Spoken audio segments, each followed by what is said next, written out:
Alrighty guys, well you've maybe seen by the title, but this is a ballistics knife. Now this idea was brought to me by a friend called Thomas Sakeli. He's on YouTube, is known as the Other Finnish Guy. You should check him out, absolutely wicked channel. Builds all his own tools, total masterclass in welding. Like he's planning on making a ballistics knife, so in anticipation of waiting, I checked out while I was 3D printing and came across a file. This file is amazing. But it also showed me how basic and easy it is to make a real one. So you print the blade in two parts, which will be glued together, and we'll do that in a moment. Then you have the plunger part. We'll bring you over. So the plunger part has the plunger rod. It has a hole up in here, and it has a place to fit the two blades. So once the blades are stuck together, they'll slot into here. I'll glue them into place. But that's the setup. So it's a plunger rod.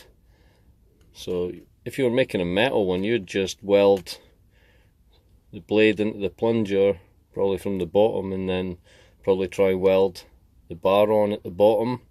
Very cool.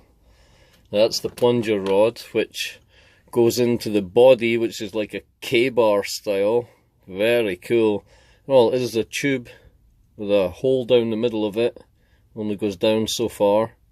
And of course you have a catch. And that catch, if you can see, comes down here and then cuts along the base. And you also have an activation button. Right? The only other thing you will need is a pin. Now to show you how easy this would be to actually set it up. Oh yeah, a pin and a spring. As you can see, I've pulled some random springs out of stuff. We'll give them a try in a moment. As you can see, the blade will just clip straight into the housing. They'll be glued together and clamped together to make them solid. And then fit down inside. We'll have a hole for your pin, which once it's locked into place, your button will just fit straight on. So that's your rig totally made. Now we'd probably just stick a light spring in there.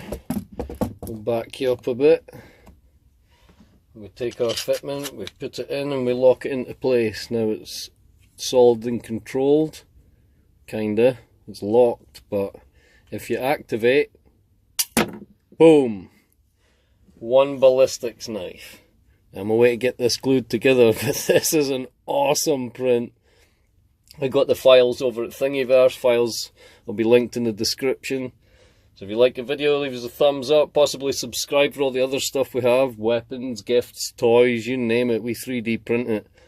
And yeah, well, this is like a Airsoft, and of course, look, we've got other springs here, big chunkier springs that will fit down inside, which could make it rather interesting. Definitely. Decent bit of kit, nice little toy. Now of course your spring would probably be the same size or just narrower than this. Spring size is like half the size, even though the hole probably just comes down to about here. The very last notch, just above it. So yeah, you can judge it for yourself. You can even make springs, it's not that hard. You just get a bar and cut a slot in the end of it, stick the bit of wire you want into it and spin it with a drill against something, and it coils it around the bar. Just whatever size spring you want is whatever size bar you use, but I might even make a video of that. But this is about the ballistics knife, and yes, let's get it glued up and check the final edition. It's all slapped up with glue. We'll get this placed together as clean as possible. We'll maybe just stick it in the vise to dry, so it's clamped good and straight and strong. Just for some extra security, I am going to put some glue on the end of the pin, which is the only safety mechanism between the blade firing, which you could 3D print a case to go over the outside of it, so that you had to flip it open before you could activate it. But ideal airsoft toy.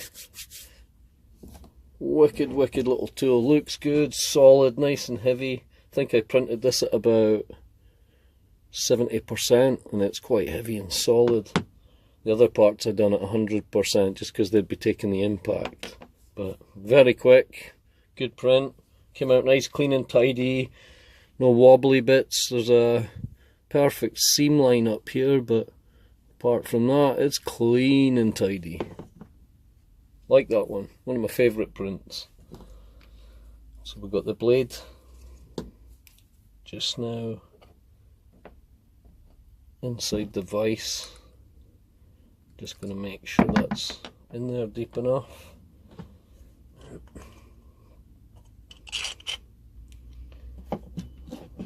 I'll stick it in here just so that I can set the button.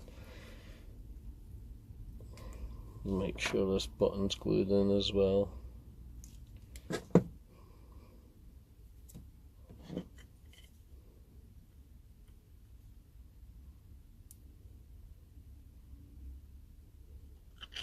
It's good right there.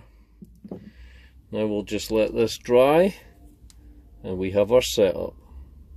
Okay, I just want to show you, this will fit in here nice and snug and tight, that you really don't need to put glue in there, so you can make multiple sets of blades. This will fire fine. If you damage it, the whole thing's ruined. So that's in there nice and tight, right?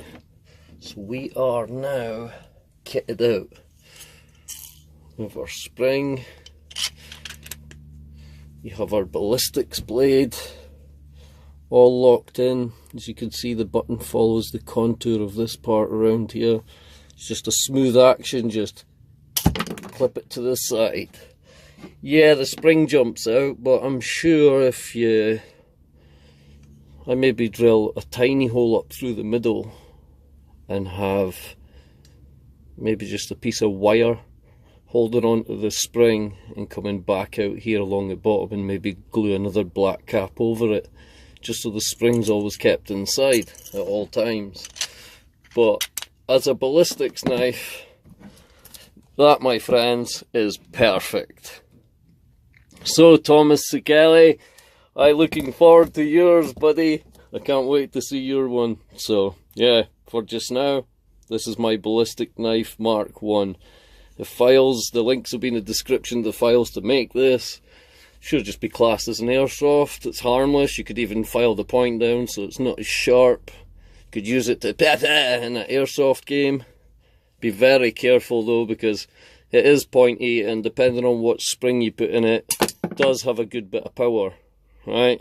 So please be very careful, and I'm not responsible for you taking somebody else's eye out. So please be safe. And this is going to find itself up onto the wall of excellence. Ciao for now, guys.